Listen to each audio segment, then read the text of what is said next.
Thank you, Will. You just made it very easy for me. It's always good to come in off a boo. I'm so grateful to be here with all of you. Where's my wife? I know she's here somewhere. There she is. Stand up, stand up. You know I'm gonna make you stand up.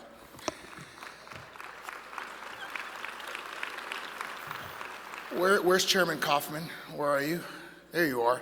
I gotta say that you must really have put the fear of God into her, because the last phone call she made to me was not, good luck, you're gonna do great. It's, you better cut that thing off at 10 minutes. These guys aren't playing around. I mean, there's no Cuban time extension or anything like that. Governor Reynolds, it's such a wonderful pleasure to be here with you. The members of the legislature, thank you so much. I'm so grateful to be here. It is such an honor to be here in Iowa. I've been here many times, and I can tell you that I have a tremendous faith in the people of this state. I really feel that it is an honor that you all begin the process of selecting the leader of the free world. And so I'm gonna just take a few minutes for you to get to know me, not more than 10, certainly, for you to get to know me and my story. I always say you never really know someone unless you know their story and why they're here.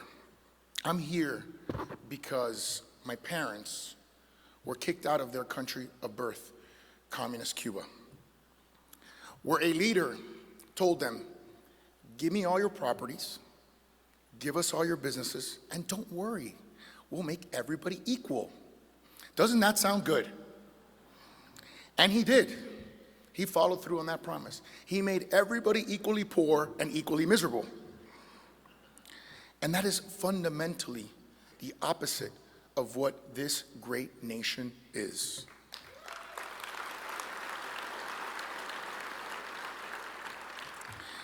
This is the nation where a young boy born in the city that I was born in, who now for the first time in the 127-year history of my city actually leads a city, where I was blessed to be elected by 85% and reelected by close to 80%.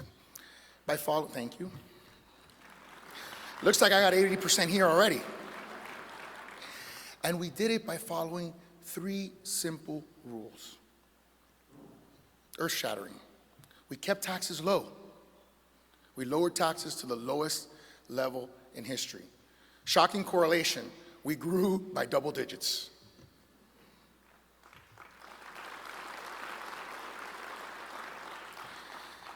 We keep people safe. We never got into the defund police nonsense, the no cash bail nonsense. We are a city of law and order.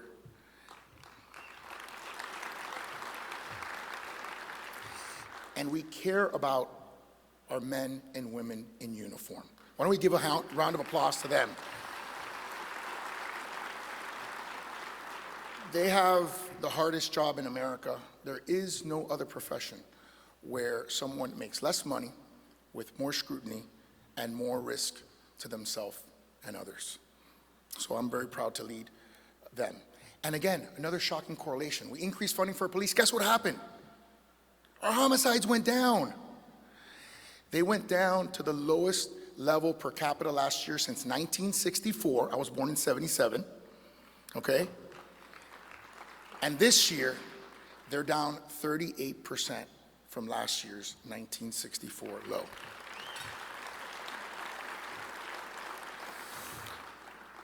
And the last thing we did was we leaned into innovation. We created a dynamic economic ecosystem with being number 1 in wage growth, the lowest unemployment in America, a balanced budget.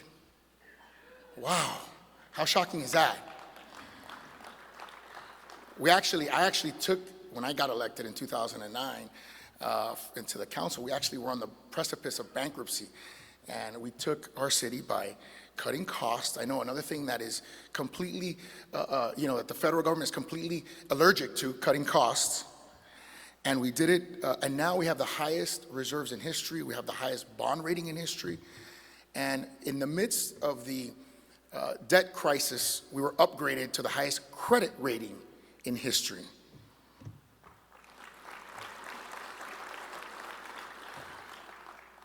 But how does that translate to being president?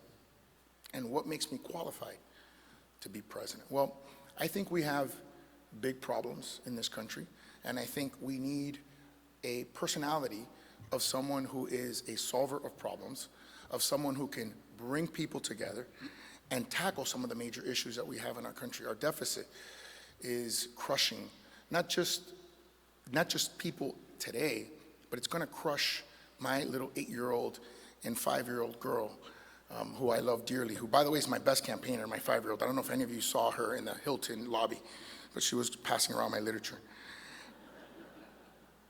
And we have to do with our federal government, we do every single day in America, where we balance our checkbooks, and where we know that if we put something on the credit card, eventually we're gonna have to pay for it. It's not that complicated. But the global meltdown that will occur, and it will be a crisis for the next president, because they, of course, postponed the debt crisis until after the election. Bidenomics is not gonna solve that problem, by the way. Does anybody believe that Bidenomics is gonna solve that problem? I didn't think so. By the way, what is Bidenomics? Does anyone take a course in that in economics? I sure didn't. Actually, if you ask me what Bidenomics is, it's actually a situation where the poor get poorer. It's a situation where if you have your money in a bank account, you lose purchasing power through inflation, or it gets harder to borrow money because interest rates are higher and to buy a home. I'm worried about the rising threat of China, not just as an economic threat, but certainly as a national security threat. They've taken Cuba, which was an ideological enemy, and they've converted it into a national security crisis, where you have now not just a spy base, but you now have a base where they are supposedly, potentially going to be training the military. That is something that cannot happen and will not happen if I become president of the United States. I can guarantee you that.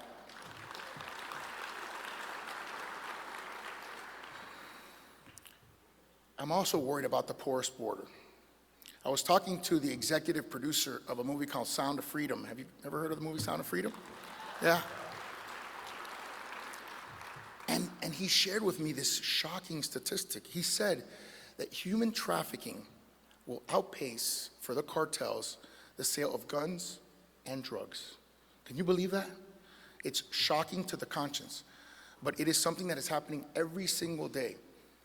In addition, we're losing 80 to 90,000 Americans to fentanyl that's being pumped in by China through our southern border. You can clap for that. I don't want that to happen, so we're not going to clap for that. But that is half the population of Des Moines that's dying on an annual basis. That is a 747 crashing every single day. Are we treating it like that kind of national crisis? Are we? No, we're not. And so we continue to fumble around. We continue to get weaker. We continue to project weakness on a global level. And we fail to project strength. And we fail to project competency. And so it's wonderful to meet all of you. I have 1 minute and 11 seconds. So I want to make sure that my wife doesn't give me a hard time later tonight. And I want to invite you all to an after party that we're having. In Miami, we throw good after parties.